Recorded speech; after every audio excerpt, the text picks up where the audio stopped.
हाय, मेरा नाम Jasvir Broglie and आपका एक्सप्लोरिंग लाइट में बहुत स्वागत है। सबसे पहले आप सबको होली की बहुत बहुत शुभकामनाएं। आई एम श्योर आपने होली बहुत अच्छे से मनाई होगी। एटलीस्ट मेन होली अगर अभी नहीं मनाई है तो ऑब्वियसली मैं बरसाना नंदगांव की ब्रिज होली की बात कर रहा हूँ। होली तो आ गई, आपने खेल भी ली, इमेजेस शेयर भी कर दी। मेरे को देख के इमेजेस को एक छोटा सा दुख जरूर होता है कि कहीं ना कहीं पे कलर्स को कैसे ट्रीट करना है वो सब लोग भूलते चले जा रहे हैं। रेड ब्लीड कर रहा है, येलो में ऑरेंज के पैचेस आ रहे हैं। कलर्स को जिस टाइप के कलर्स आपने देखे थे वो कलर्स आपको दिखाने ज़रूरी हैं।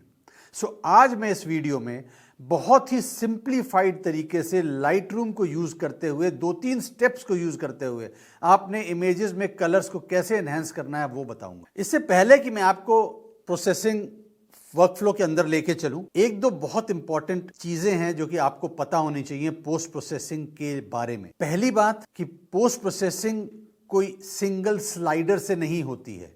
अनफॉर्चुनेटली जो इमेजेस हम देख रहे होते हैं वो ऐसा लगता है कि आपने किसी भी एक सॉफ्टवेयर में खोली, चाहे आपने मोबाइल फ़ोन के किसी सॉफ्टवेयर पे खोली या आपने लाइट रूम में खोली या फोटोशॉप में खोली एंड सैचुरेशन का स्लाइडर लिया एंड वो एक बार किया एंड उसके बाद जो आपने थोड़ा बहुत शार्पनिंग करनी थी वो कर करा के आपकी फ़ोटो बन गई। This is not the right way. Correct post processing के लिए एटलीस्ट आपका एक ग्रेजुअल प्रोसेस होना ज़रूरी है। आपके दिमाग में आप उस इमेज को कहाँ पहुँचाना चाहते हो वो होना ज़रूरी है।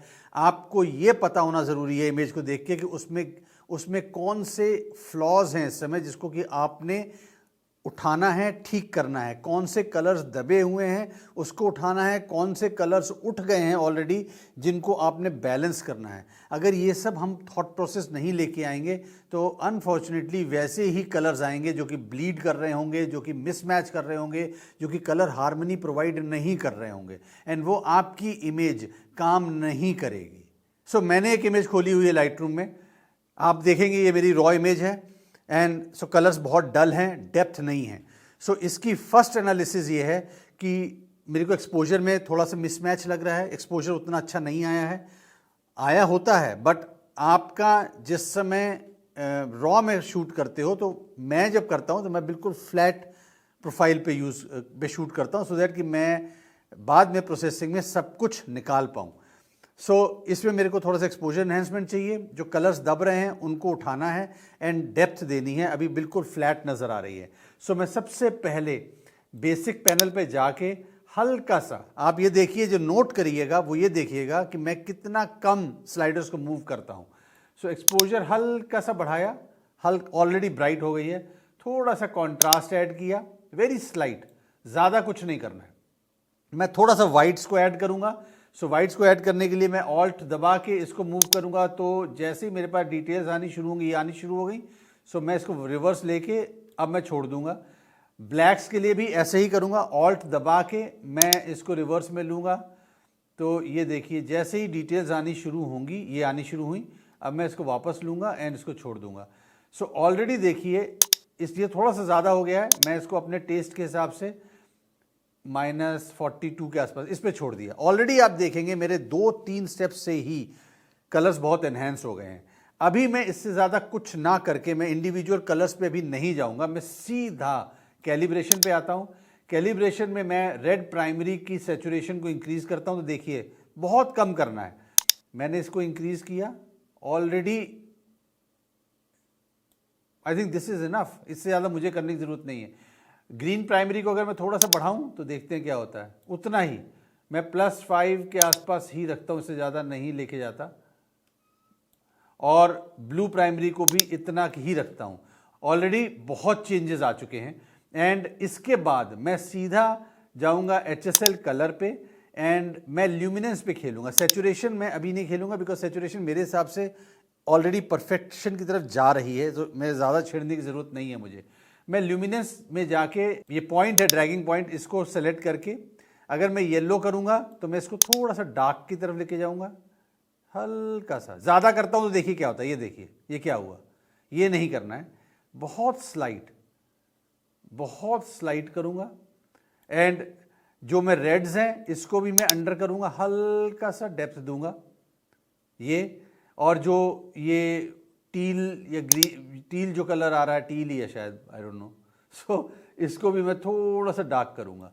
ऑलरेडी देखिए कि डेप्थ भी आनी शुरू हो गई है। इसके बाद मैं टोन कर्व में जाके, अगर आपको टोन कर्व काम करना नहीं भी आता है तो सिंपल करके मैं लीनियर ना करके एक मीडियम कॉन्ट्रास्ट करूंगा, ऑलरेडी ठीक हो गया। बल्कि मुझे अब सैचुरेशन को, ग्लोबल सैचुरेशन को मेरे को थोड़ा सा कम करना पड़ेगा।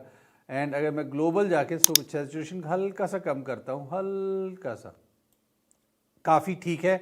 इसमें सिर्फ मुझे एक जगह पे प्रॉब्लम नज़र आ रही है अब, कि ये जो एंट्री पॉइंट है जहाँ से हमारी आंखें घुसेंगी, ये जो पॉइंट है, ये जो दो रेड हेड का बैक दिख रहा है, इसको हमने ठीक करना है। तो मैं इसको करने के लिए मास्क लूँगा, मैं ब्रश सेलेक्ट करूँगा एंड मैं इसको ब्रश कर दूंगा, जो मेरे को एरिया को थोड़ा सा टोन डाउन करना है। ये हो गया एंड हल्का सा ये हो गया, क्योंकि ये एंट्री पॉइंट पर जहाँ से हमारी आंखें एंटर करनी है फ्रेम में, उस जगह पर तंग कर रही हैं।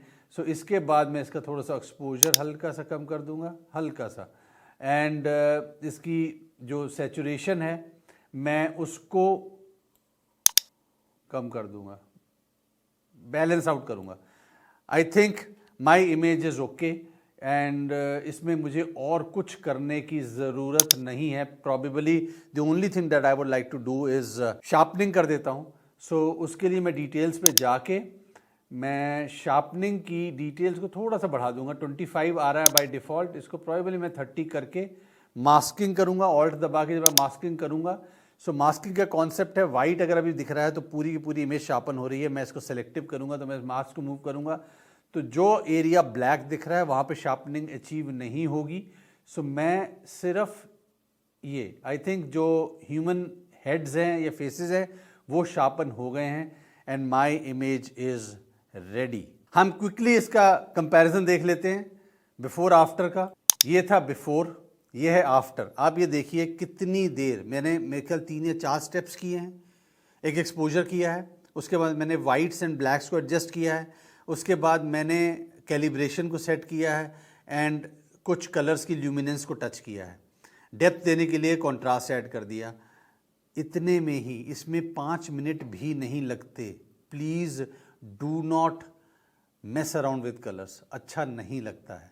एंड आई होप अगर आपको ये लग रहा है कि ये वीडियो आपके लिए यूज़फुल था, सो प्लीज़ शेयर ज़रूर करिए। Let this reach to maximum people so that हर कोई होली की इमेजेस थोड़े अच्छे तरीके से प्रेजेंट कर पाए। होप आपको ये अच्छा लगा होगा। सो जो मेन होली आ रही है उसको एंजॉय ज़रूर करिए एंड मुझे अपने अच्छे से होली की इमेजेस प्रोसेस करके ज़रूर शेयर करिए। Until next time, keep exploring light and enjoy करते चलिए, हेल्दी रहिए। Take care.